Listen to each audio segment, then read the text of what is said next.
down. Couldn't find a better fit for them, along with my crown. And since the baton was passed, I've been down. Cause failing's not an option, and dad is not a noun, not at all. Welcome to another episode of Dad is Not a Noun. My name is Ishmael, changing the narrative of men of color and fatherhood, as well as changing the narrative on the things I care about. And today, I have a special guest with me. I've been following him on Instagram. I just followed him on Instagram, but I've been following him on TikTok. And he does amazing content. He's just extraordinary at what he does. And he's here with me today. He has one more year to earn that title doctor, but because I just for the hard work he's been applying and to his everyday life, a father of two, devoted husband, and still like crashing, doing the hard work to get that title. But I'm going to call him that title today. I have Dr. Everett with me. Dr. Everett, thank you for coming on the podcast. How you doing, sir? Pleasure to be here. I'm doing all right. How about yourself? I'm doing good. Because I know that's the one thing when you're in medical school, when someone says doctor, that brings a smile to the face. Yeah, so I'd be like, oh, okay.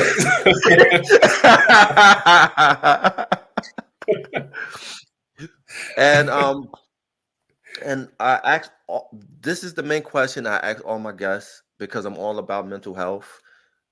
How's your heart? I feel like I'm doing really good. I think that, I've been blessed with an amazing wife. While like early on in med school, we met and got married in my first year of med school. And so just been really blessed to have somebody to remind me of what life is like outside of like the profession. And it was, pretty rough at first because, I'm so like, tunnel vision, but it's afforded me the opportunity to always think about the bigger picture.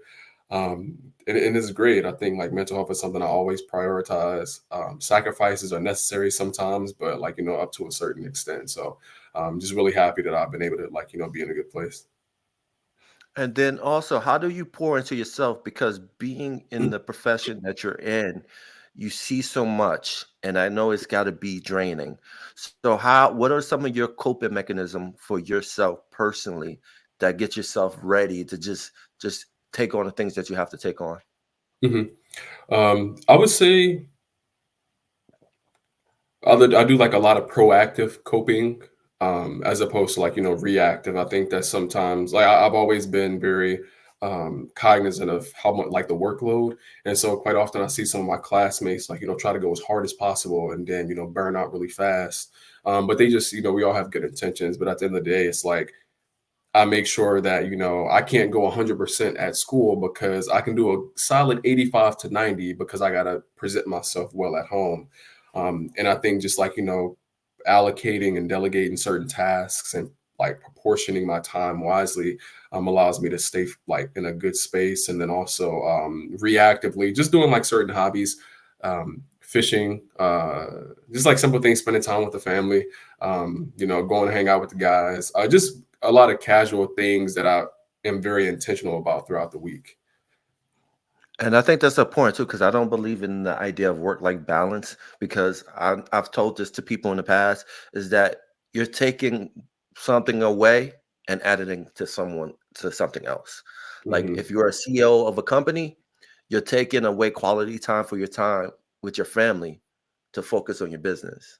Yeah, and I definitely agree. I think that it's easy to like, since the profession takes up so much of our time, it's easy for that to become your full like personality. Like I never really wanted to be, I always loved making content to help people. But I never wanted to be like that one person where like being a medical student or being a doctor was like my full identity. And so I think I've just been like blessed with the opportunity to incorporate my hobby into my future profession, but also from a way that I enjoy it and be able to like, take a step back whenever I want to. Definitely. And then also, I want to bring something up. We're going on 8 years. A lot of people don't realize because you got the beard, the full Oh beard yeah. going on. I'm gonna bring up the video. You had the freestyle. Yes, I'm gonna sir. play for the people. Whoa, what it do? Okay. Biology major from VCU. Okay. I'm also a chemistry major too. Get 'em. Neurology's what I want to pursue. Go ahead. My name is Terry. Okay. That's my twin. I am. VCU's also where I attend. Oh it's therapy, bio, and medicine. Let's get it. Whew. Black excellence. Come on, John. My name is John. John. And these my friends. We are. Strong black man. Come on. We know you love that melanin. Okay. Man. Whoa, what it do? Okay. Oh man, that's bars right there. That is bars for days. I know that was like 8 years ago, but just take me back to that process. It's like, all right, me and my twin and my other homie, we're gonna get together, and I love because it's not bragging, it's just talking about, all right, we're here, and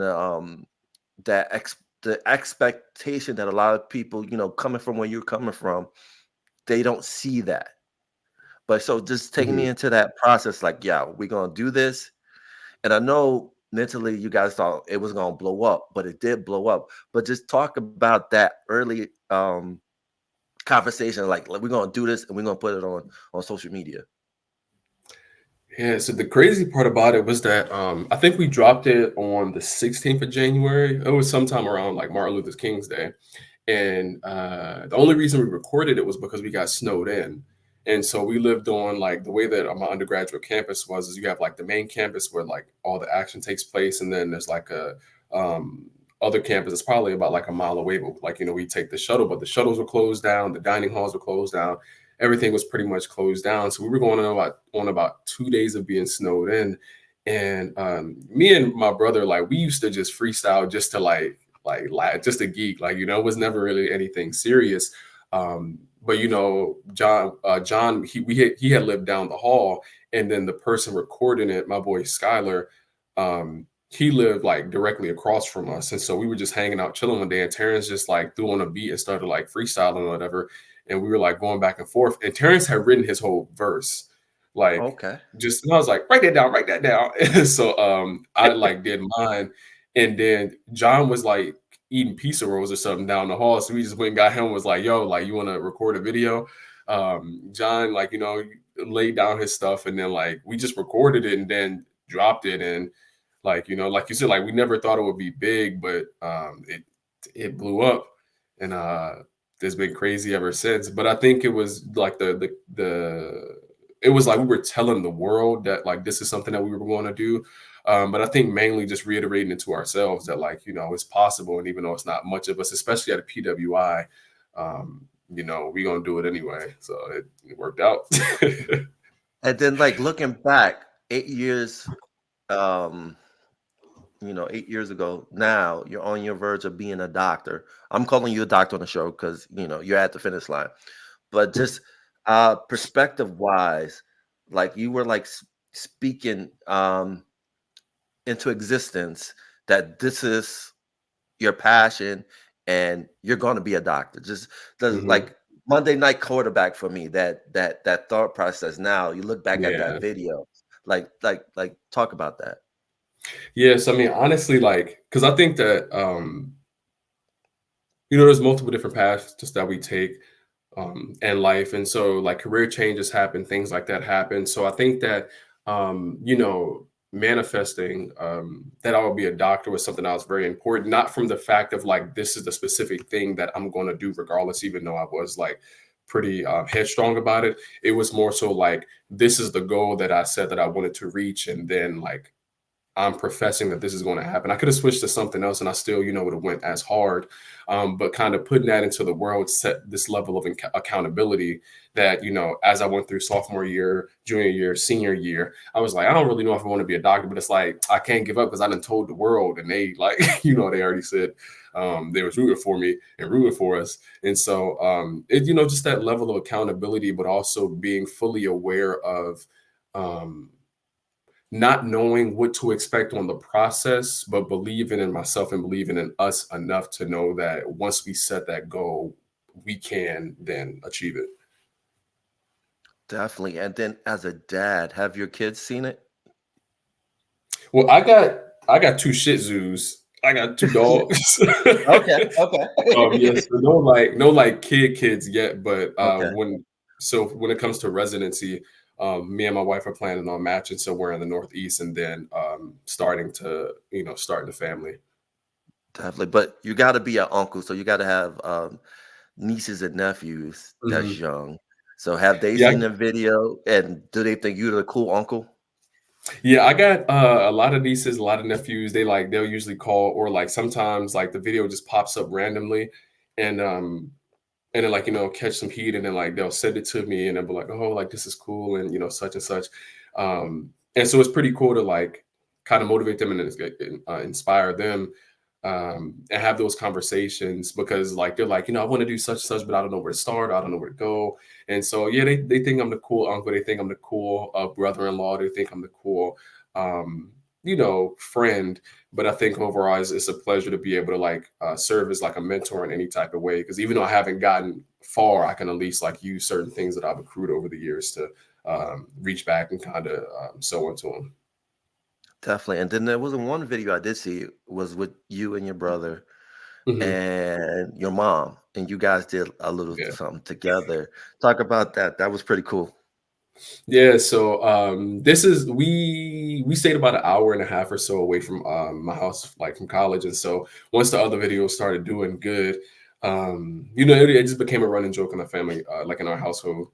And so my mom, like we made one for my mom, and we were like, she's not going to do it. I mean, my mom was always like fun. We always joked around. We always laughed. Like the same personalities you see in the video were the same personalities that we had at home, but we had never put it on camera because we were never really like a reality TV show type of like family. Even with me and Terrence, like we like making videos, but it wasn't necessarily like we got to record like every part of our Right. day. And so we wrote something down and made it for like we wrote her some lyrics down. And she ended up finishing them, and like we recorded the video, and I think it took like one take. Yeah. No, I think it Wow, took two really? takes. I had messed up mine. Okay. Yeah, it took us like two takes, and she was like full personality and everything. Wow, that's awesome. And because you can kind of see that energy. Like she's like Mhm. she wanted to be a part of that. Like, the success story of raising, Yeah. two black extraordinary young men, and Hmm. they're doing extraordinary things. And I think that's beautiful. But let's go back to like the early journey. Like what inspired you to get into medicine? I always have a hard time like with this question because like I know I meet so many people like I like a good amount of classmates or people, and they're like I know I wanted to do it since I was 2, or like I knew I wanted to be a doctor since I was like 13. That wasn't necessarily the case for me. um I never considered myself as smart, but I just was like really hardworking, and like I just like challenges originally. And so, going from high school to college, VCU just looked like a fun place to go. I'm not even gonna lie. Like it was like, we did our tour, beautiful campus, um, great connections, great networking. So it's like, boom, that's where I want to go. And the campus that we were on was close to the medical center, so we would see a bunch of doctors, PT, OT, nursing, just a lot of medical professionals going back and forth to the hospital and everything. Got to talk to them. A lot of them were cool. They liked what they did. They seemed tired, but like, they enjoyed what they did and it seemed purposeful. And so looking into it a little bit more, I was like, I mean, this would be pretty cool, especially from like with me growing up in like certain places. Like I had talked about in like the bio that I had sent over. It's like I never really looked at it as like I have a passion for helping people, but I do have a passion for like eliminating struggle, which then allowed me to focus that in the area of like providing healthcare. And then after we shot the video, we got a lot of bookings, went to go see a lot of people, and things like that. And it's like you can motivate somebody to do, what they want to do, but when they have like those physical ailments, those physical limitations, their parents have chronic comorbidities that they can't really that like limits their ability to move or do things for their children. That's the next tier of then like serving somebody to allow them to reach their highest potential. And so, I mean, I enjoy medicine, and just, I guess, taking out the struggle factor for people so that they can be their best self. And like what was like life for you? Did you have any mentors that looked like you that you were able to confide to?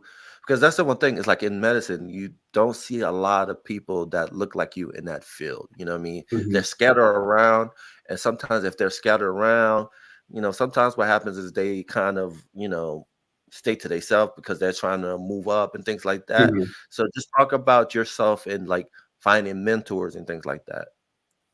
Yeah, I think that I wouldn't be anywhere near where I would be if I didn't have mentors.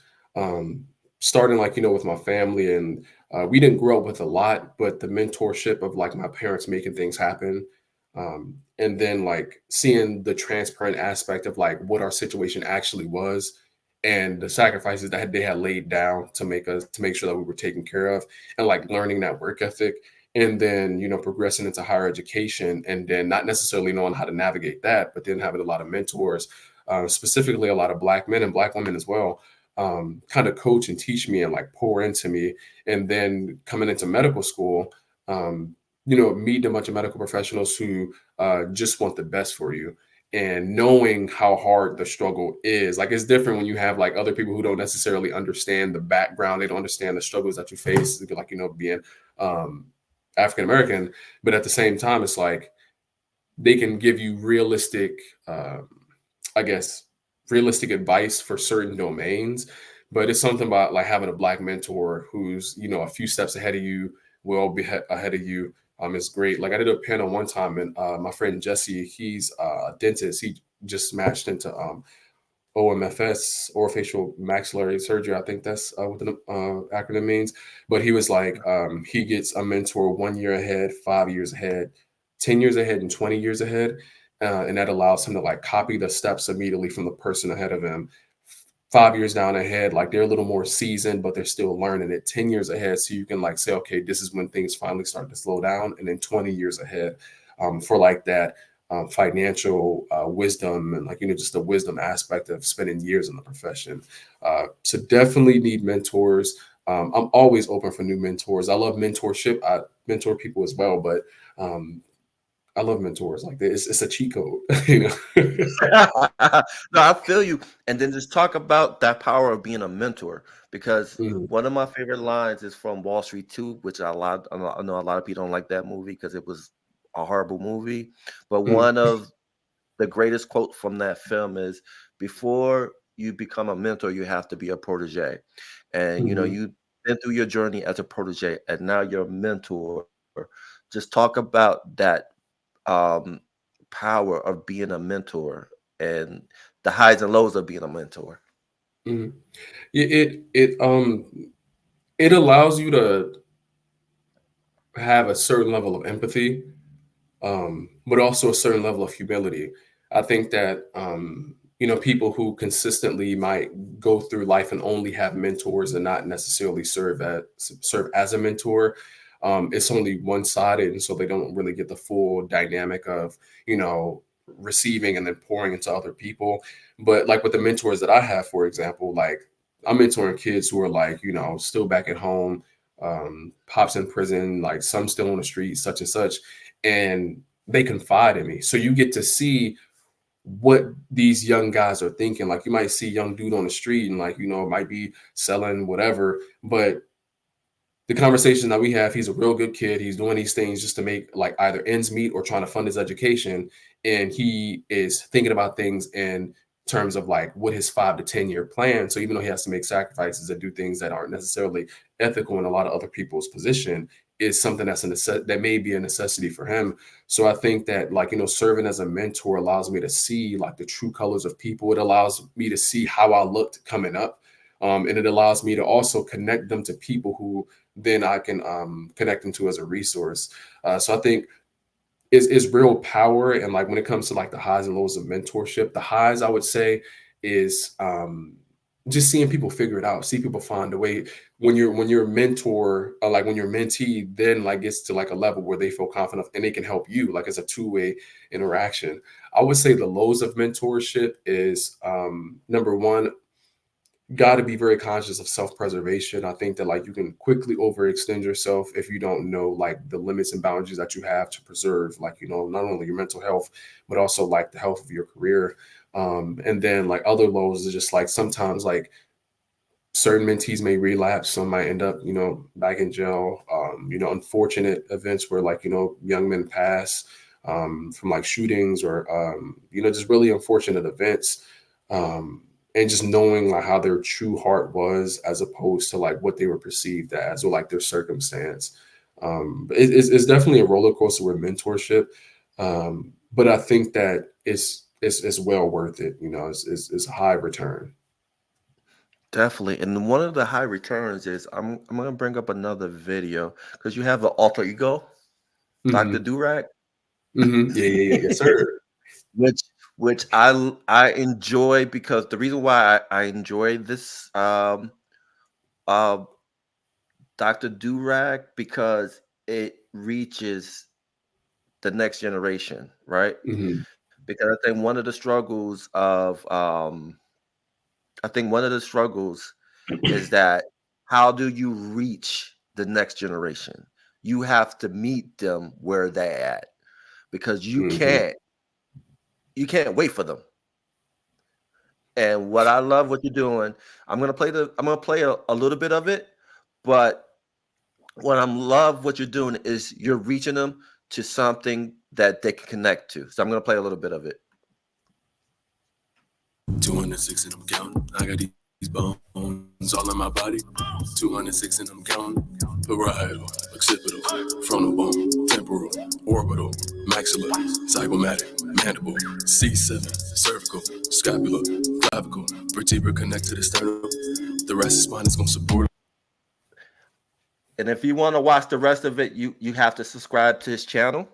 That's all I gotta say. If you want to watch the rest of it, which the link will be in the description below. But just talk about that alter ego to reach the next generation of doctors. Yeah, so I think that it's so many reasons. I've been doing that for a while, but I was kind of like low key about it, kind of just dropping videos here and there, not really promoting it. But it's something that like I was just doing it for crafts purposes, or like just some other form of artistry as a hobby. But I think that like it's a few reasons why I did it. Number one, I think that like I love like rap music, but I think that artists like get off easy. Like you can have like a full career saying the same thing a bunch of times, and like you just talking about stealing, killing, and like misogyny. You know what I mean? And I'm not saying that I'm trying to fully replace that because I know like that's unrealistic, but I think that it is good for like kids to have an alternative when they do want to like learn something. Number two, I think that another reason is there's so many people like young guys that I've seen that I grew up with who just didn't have the resources or they didn't have the awareness of what else that they could do. So then you have like millions of kids trying to go to like the NBA, the NFL, and like, play sports, be rappers and like things like that. But it's just like, being a doctor is not is equally as hard, but it has more longevity. You know what I mean? And it's like just giving more exposure to then like, the medical realm. And then lastly, I would say just getting kids from like situations of where I grew up from familiar with medical terminology. I think like it might sound funny, but I don't know. I forgot what song Soulja Boy made, but it was like an early 2000s song. It was like, "Do you want to get with me?" The question is rhetorical. And that was the first time. I think that might have been the only time I've learned a new word in a rap video. And I was like, Right. yeah, like, it's like, it might sound simple, but I learned that word from that. So my idea process, like my thought process was, if I can make something that they would like to listen to that is similar to what they're already listening to, then they could become familiar with like terms. And even if it's not like something that they bump into in the car every day, like they'll get an A on that like anatomy Right. test, So just kind of starting simple, trying to meet people where they're at. And then like, I'm working on like a lot of songs right now. I'm getting my Spotify and everything and like YouTube, Apple Music and stuff set up. But I just genuinely enjoy like, making content for kids that they can, have fun with. My next question is when that EP dropping? EP dropping, man. I think honestly, I would say, let me see. It's April 20th. I would say I'll probably have one done well before the end of the year. Okay. But yeah, my residency, I'm like about to start putting in studying for my boards and then also my residency applications. But I already have a good amount of songs already created. So I think that what I might do is just drop the songs like sequentially, so it's not like I'm holding it hostage for Yeah. people to like not be able to learn for like their exams. But it's something before. It'll definitely be something before students go back to school in the fall. So stay tuned for the date. Next video I'm actually dropping another video on Sunday about the Krebs cycle, and then people have been asking for one to make one about the muscles, and I'm not gonna lie, that's hard. I got half the song done. Stay tuned, but we gonna figure that out. Definitely, and I can't wait for that, because you know what people want next down the road is the battle rap between the doctors. Yeah, for sure. Like something that like brings it into life. And Yes. I think like, you know, I think that like rappers are very skilled. I think it's like definitely a profession that takes a lot of like wisdom to be able to, you know, move around words and like, you know, make a play on words. But I think that it's like demoralized because like they're saying things that you can't just say out in public, you know what I mean? But if you can say something like you can learn words, use bigger words, have like literacy or become like more affluent, like which are, you know, language and verbiage, then, you know, rap would be a good thing as opposed to just, you know, talking about shooting, killing, and stealing type. Definitely, and I enjoy what you're doing is that you're adding another level of just, because sometimes people learn through music, you know, Yeah. like past guests I had is like you have these kids that will destroy you on Madden, like they know Mhm. plays, you know what I mean? They'll know it like in the back of their heads, and so what you're doing is no different. It's like, you know, you put it in a form where it resonates with them. Like Mhm. they jam to it, but they're learning at the same time. And you see this Yeah. happening now, like with what's it, Grace Corner. You see Mhm. Jules TV. You see like this influence of music to make kids excited about learning, and I think that's a Yeah. beautiful thing, man. Appreciate that. No, no, no. I appreciate you. Thank you for doing that. Um, what am I? My next question to you is what's next for you? Hopefully, you know, definitely you're gonna get, you know, you're gonna be a doctor. So Mhm. what's the next thing? Are you gonna stay where you're at right now, or you have no choice of where you're gonna go when you have that title doctor? Yeah, so I'm doing med school through the military. Pretty solid deal. They pay for medical school, and then you can do either a military residency or civilian if you get granted the opportunity. And then you got to serve 4 years back. Um, right now, there's a few specialties that I'm still considering, so stay tuned. But I think that overall, I think that um, probably end up somewhere in the Northeast to be a doctor. And then even long term from that, after I get a lot of things down, when I become more comfortable in my uh, profession as a doctor, I can start branching out and doing other things. I don't want to compromise the hobbies and things that I have. Like I know I'll be busy, but I think that um, I'm just having to be very intentional about like preserving the things that I like to do outside of medicine while I continue to climb. Starting a family probably in like the next year and a half. So though that's another big step that'll be coming up soon. And I think that in terms of like the lesson plans and everything, a goal that I have is to create like it might sound crazy, and this might be very far in the future, but like I want to create a record label. Like I like a record label, have like a new genre of music that you know I can have a bunch of artists. Because if I feel like if I catch kids early enough now who enjoy rapping, and then I can get them and to like do those things as they climb up. They might just be having freestyles and stuff when they're younger and then perfecting their crafts. Then probably about like a decade from now, you know, they're in high school, middle school, like high school, college, med school, even, and they come with like a skill that we can then apply to the bigger picture of like a record label or something like that. So I think it'll be cool. Like I just want to, you know, be a doctor, have fun, but I don't just want to be a doctor. Like I don't really believe in that. I think that's how you burn out fast. Um, and so yeah, we'll see. But I like enjoying life. I'm a very chill guy. You know, I don't. Definitely, and I can get that from that interaction with you, is that you know, you definitely want to serve, you want to help other people. And you know, that starts with your passion at the moment is medicine, but you still want to you want to help your community. Um, so talk about, because you're a co-founder of Be the Movement. You want to talk about Be the Movement? Yeah, for sure. Yeah, so Be the Movement.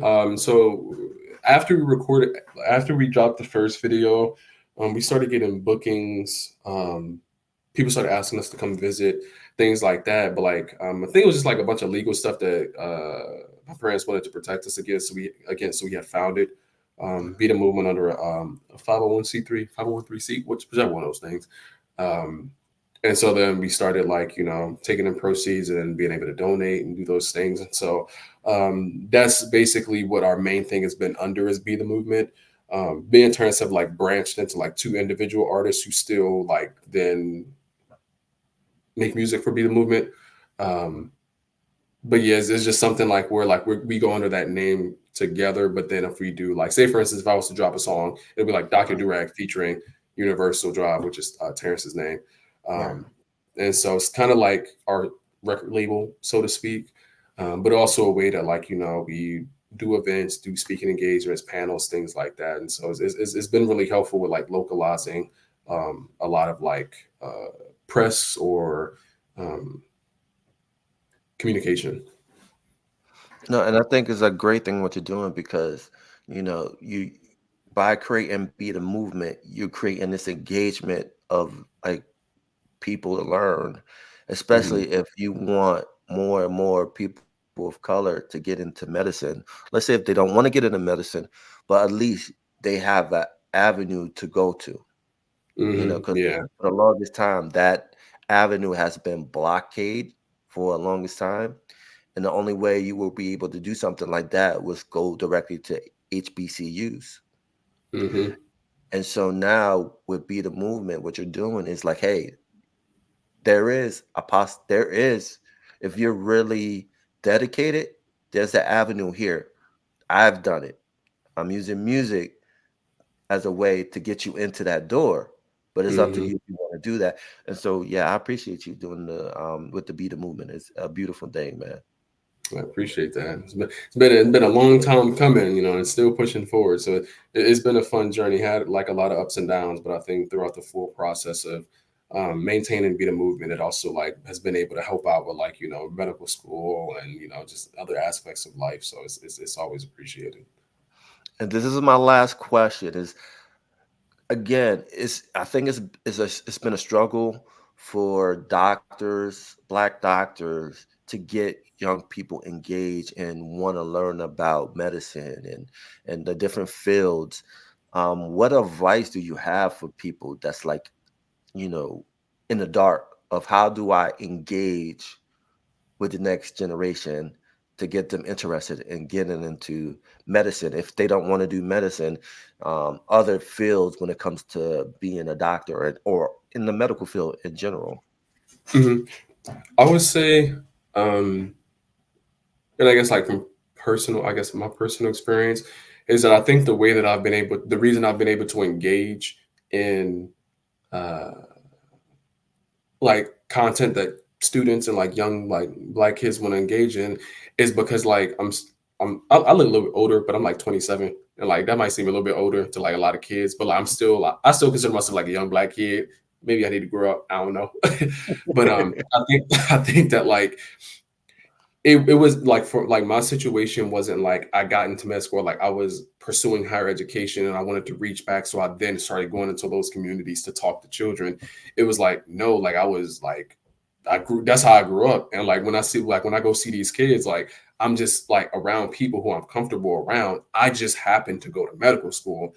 And so like I've been to like, events as kids, and like we'll get somebody to come in and they'd be like, Black guy, come in suited, very professional, great mentor. But there's also a level, like there's a bit of a barrier in between it, because it's like what you have going on just seems unattainable because I have nothing to relate to. But yeah, when me and Terrence, when I go talk to kids, like, I talk to them like regular. I don't use like big words. I don't try to use all this terminology. I don't try to flex. Like, they be trying to like joke around. I be cooking them. Like, it's just like making people realize that as regular as you are, you can still be regular and also like this person who is pursuing higher education. Because like when I'm in those spaces, I handle business. But like when I'm outside the hospital, outside, like it's like coming home from work. Like I don't want to be like a robot all day. So I think that really just immersing yourself into it, if that's not where you're already from. Like so many times, like you see, you say for instance, take like, you know, state government or something like that, like they have like really good ideas and really good plans on how to help the Black community or like the underserved population or like a small sector of the inner city, and then they implement it, and it's like people are like, we didn't want that, and it's like they don't want it, or you didn't know that they didn't want it because you didn't go in and talk to them and say, what do they need, like what do they want, what is it that they're asking for. And I think growing up like in those areas, it was kind of like a hindrance a little bit, or at least I thought it was a hindrance, but it also like manifested as a superpower, because it's like when I'm rapping or like talking to kids, or like when I'm in a hospital, and even as a med student, and somebody comes in handcuffs and like orange jumpsuit, and like, you know, they're coming from like the penitentiary jail or like some other outside facility, and nobody else wants to talk to them, not even the residents or the doctors, I can just go in there and just like kick it with them because like I'm used to that, you know. So I'm just really being in the nitty gritty and like saying that like I want to help people because like I can empathize with you. Not I want to help you because it'll make me feel better about helping you, but like I want to help you because it would really make me feel bad if I go home knowing that like there's something that I could have did to help like somebody who I like believe in. True, that's true. And this is my last question, I promise. All good. But Hey, just talk about that.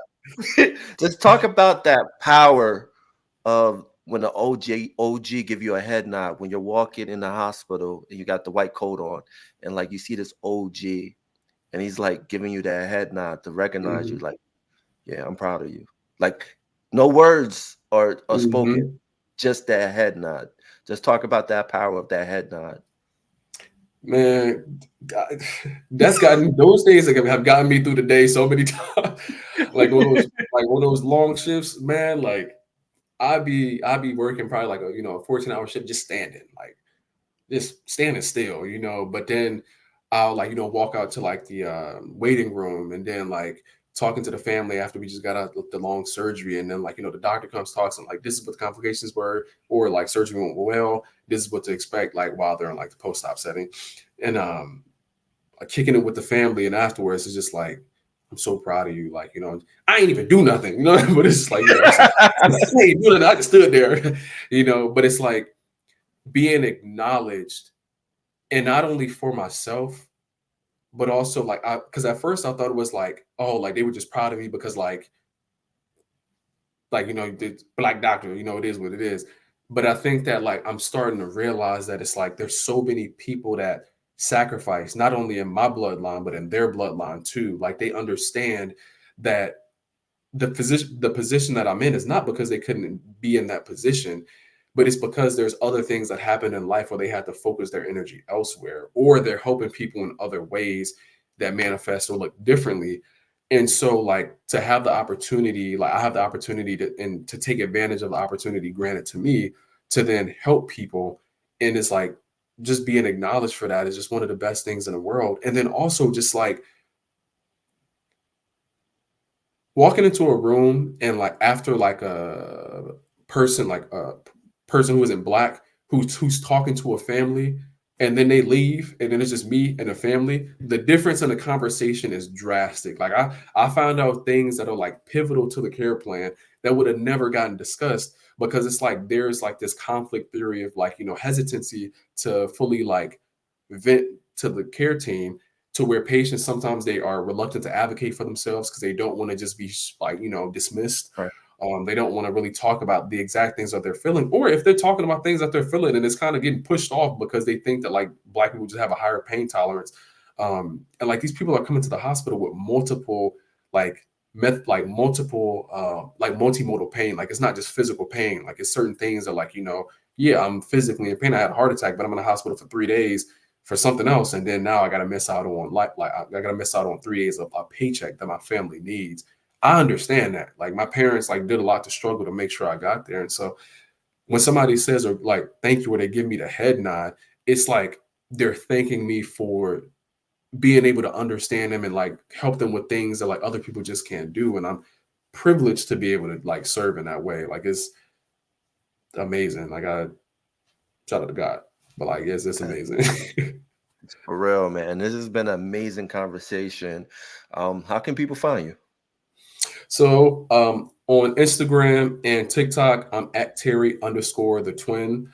Those are my main two platforms right now. Just be on the lookout for those two. There's a lot going on. I'm reconstructing like my YouTube because I just signed up with a distributor, so I'll be releasing the music, and that might look a little bit differently. But all the updates will be on Instagram and TikTok at Terry_the twin.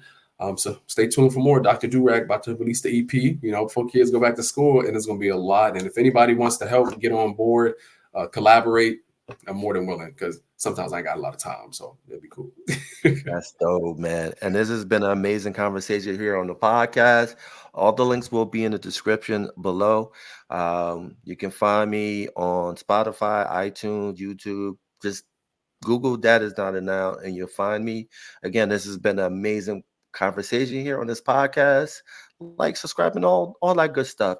And then also subscribe to Dr. Everett's YouTube page. He needs to get the love. Show him the love, man. He's dropping some. Give me the love. Show him the love. Lots of love, man. Seriously, if you want to see what's coming up next, follow him. All right. Again, this has been another amazing amazing conversation on the podcast, and we're out. Peace.